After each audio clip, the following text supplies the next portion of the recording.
Mənə sual versəydilər, sən olmasan olurdu, mən də cavab verərdim. Olurdu, amma belə olmazdı. Elə maddələr, mayelər və ərzaqlar var ki, onlar nə tamı artırmaq üçün vurulur, nə də gözəl görsənmək üçün. Onu ona görə vururlar ki, dağılıb parçalanmasın. Onu ona görə vururlar ki, bərk olsun. Məsələn, çəkilmiş ətə çörək qatırlar ki, dağılmasın. Qumar siment qatırlar ki, bərk olsun. Yazgül bacımız, sən də ailəmiz üçün o huqusiyaları yerinə yetirmirsən. Həmişə. Yaşın mübarəkdir. Bugün şair Sərxan Gəncəlinin bacılar haqqında bir şeiri var. Onu sənin simanda bütün bacılara şamil eləyirəm. Bacılar, zülməti qoymaram önündə dura.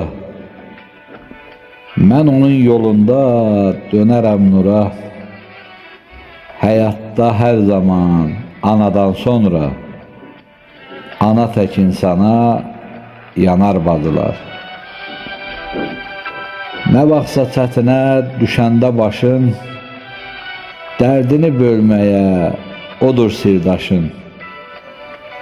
Gizli saxlasan da yenə qardaşın, dərdini səsindən duyar bacılar. Özünə başqa bir soyad seçsə də, həyatı başqa bir eldə keçsə də, başqa bir ocağa, evə köçsə də, qardaşın qəlbində yaşar bacılar.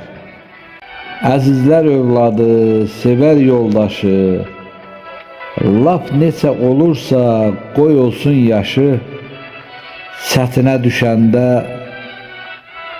yenə qardaşı, arxası dayağı sanar bacılar.